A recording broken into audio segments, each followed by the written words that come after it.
Welcome to the Empowering Parents program. This is the first webcast of It's All About Balance.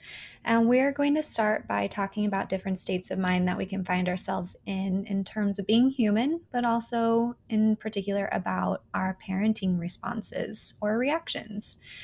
So before we really get into it all, I want us to start by just bringing a little bit of mindfulness to what your body is doing in this current moment, how you're feeling. If you can kind of just settle into your breath, noticing the actual sensations of breathing, noticing taking a breath in and exhaling. It's important that we orient ourselves to the present moment. And when we live in different points of crises, sometimes the first thing to go is our ability to stay mindful and present. And so I'm going to ask you to kind of keep coming back to your body throughout this practice to recognize what happens when you start to think about some of the crises, some of the behaviors that your young person engages in, and how you respond or react in some of those moments. So oftentimes we find ourselves in these patterns of crises that we stop really tuning into what's going on, and that leaves us a lot more vulnerable to crises, to the next crises or to the next event that then turns into a crisis. So just kind of keep an eye on what's going on in your body. If there's any tension that accumulates, if you start holding your breath and those types of things. So as we begin, I want you to kind of bring out that worksheet, and we're going to kind of work on that together. And I want you to think about the most recent crisis that you've encountered with your young person. And that can be emotion dysregulation in terms of suicidality, self-harm, disordered eating, substance use, reactivity. It could be a shutting down and a withdrawing or like a refusal behavior. It kind of runs the gamut. So it just depends on you and your young person and what you're encountering at home. So I want you to think about that crisis. And I also, as you pull that crisis up, I want you to think about what goes on in your body right away. And again, kind of noticing any tension that you might be experiencing. I want you to just kind of keep that in mind and try to regulate it through some paced breathing as possible. But when you are in that crisis, I want you to kind of write down what did you do? How did you respond, or how did you react to the behaviors that you are experiencing from your young person? Think about your body posture, your tone of voice. Were you talking over them? Were you talking quickly? Were you distracted? Was it hard to stay focused? Did you find yourself getting off topic and into other issues? Kind of look at what were the ways that you actually responded. And I want you to take as much time as you can and need for this, but write as much detail down as possible, but really focused on you and your own reactions. So when you see this diagram out in front of you, we're looking at 3 different states of mind. For right now, we're going to start with emotion mind. Emotion mind is a reactive state of mind. It's usually one that our emotions take the lead. We lose ourselves in the emotion, and that can be one primary emotion, but that can also be several or layers of emotions.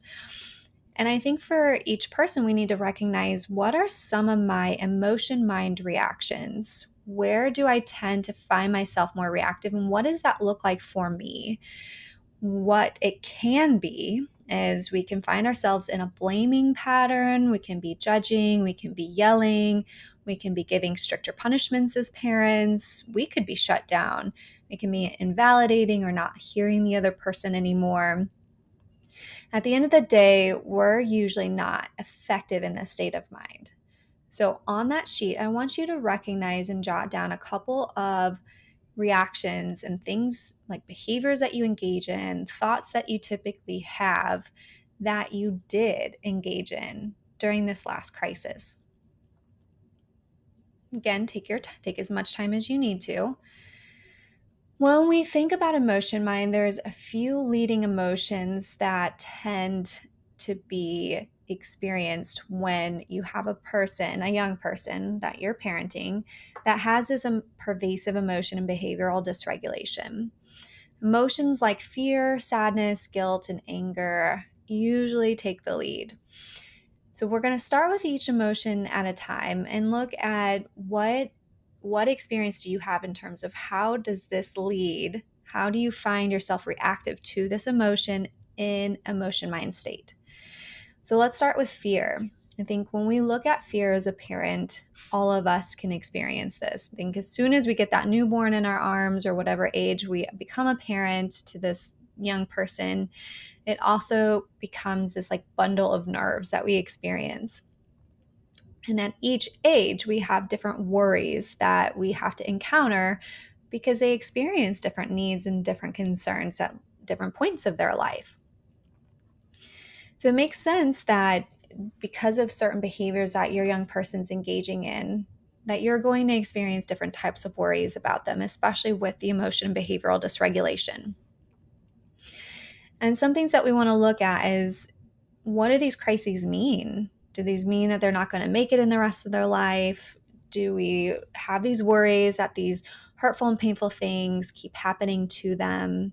Do we worry about their safety in terms of life? Like, are they going to be able to survive these behaviors or these urges and these situations that they're encountering? So I want you to think about, and on your worksheet, just take a moment to recognize, what are the specific worries that I have about my young person? And exactly in that last crisis, which worry or which worries showed up? Again, there's a lot of power in terms of being able to recognize what comes in to these crises in your own thoughts and in your own reactions. Again, pace me as you need to and pause as needed, but we're going to keep moving along. The other emotion that I want to dig into is sadness. There's usually a lot of sadness when it comes to parenting a person who's going through so much pain in their life. And it is hard to watch that person struggle and experience what they're experiencing, whether it's feeling alone, whether it's the despair or the overwhelm, the paralysis that can happen, like the emotional and behavioral paralysis. Regardless of what they're experiencing, it can be very difficult and create a lot of sadness and a lot of grief for your young person. There can also be a lot of losses, a lot of hopes that you have for this person that maybe they're unable to experience at this point in their life. And it doesn't necessarily mean that it'll always be this way. Yet, what is happening right now? What are the losses currently? Or do you feel hopeless? Is there some hopelessness that you're experiencing that you feel like we are stuck in this pattern and there's no way out of it?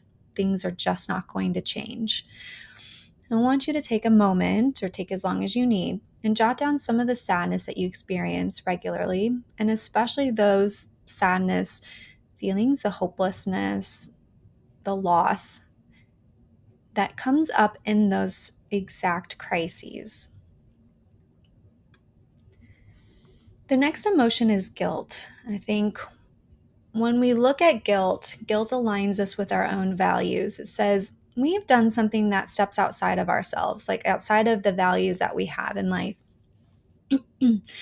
And I think that when it comes to parenting, that our culture really doesn't come at it in a compassionate lens oftentimes, and there can be a lot of blame towards parents for their kids' behavior, regardless of their age.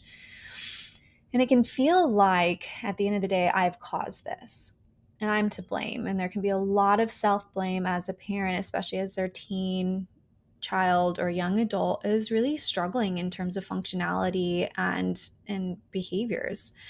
So what I want you to really keep in mind is that there's this dialectic that emerges with any parenting, but especially one that we have to keep at the forefront of our minds when it comes to parenting kids or teens or young adults with emotion dysregulation. It's that you may not be the cause of their dysregulation, and you play a role in it. And so what we're looking at is, what is my role? We're not taking blame and we're not taking credit for things that aren't ours to take credit for. And yet we have sometimes a very direct impact in terms of escalation or in terms of heightening emotions. And that usually stems out of our own emotion mind. So before we get into that, that'll be throughout most of this program, I want you to recall times that you've taken too much blame, too much embarrassment for how your young person has been reactive. Recognize that unjustified guilt. The next emotion is anger. Anger tends to be an easier emotion to express for the norm. I won't say that is for everybody. It is generally a more socially acceptable emotion until it reaches a certain threshold. And I think it's really frustrating experience to keep finding yourselves back into the same patterns, back in the same cycle over and over, and watch it being repeated. And it can get frustrating and angering when they're invalidating you or they're pushing back to you when you're trying to help. And at times, I think there's just this fatigue with parenting with those that are emotionally and behaviorally dysregulated that you just get so tired and so worn out by the same cycle happening. And there can be a lot of judgments that fuel this anger. Like they're being lazy, they're being irresponsible, they're manipulative, they're selfish, they're terrible, whatever the reason, whatever the judgments might be. So I want you to think back on that crisis and notice, what anger did you experience? And what judgments keep this anger so intense for me? Or maybe keep me in the anger a lot longer.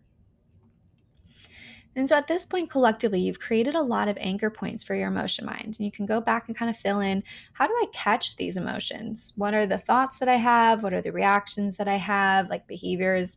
What are the things that I say and do, essentially? And what are the body sensations that I experience with each of these feelings that can emerge? Because when you can name it, you can tame it. That's kind of the core of mindfulness. When I notice that I'm having this type of experience internally, I can work to change that. If you don't recognize that you're in an emotion mind state, you can't change it. You're going to be stuck in it longer, which means you're going to prolong the distress and the crises longer at home. Okay, so let's move into reason mind. Reason mind's pretty much the opposite state of mind than emotion mind. It's filled with logic and facts. Most of the time, our culture kind of sees this as an ideal state of mind. However, it has a time and a place, just like emotion mind does. When reason mind is ineffective is when we're really coming off as insensitive and cold.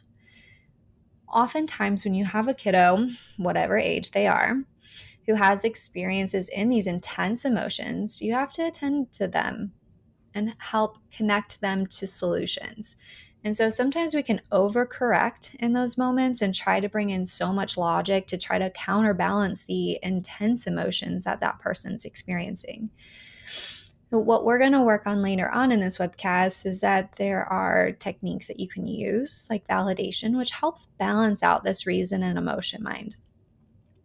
But right now, I want you to try to land in or start to recognize, what are some of the ways to which I have reason mind showing up in these crises that is not working, right? Am I too far over in here? Is this an interfering kind of reason-minded approach?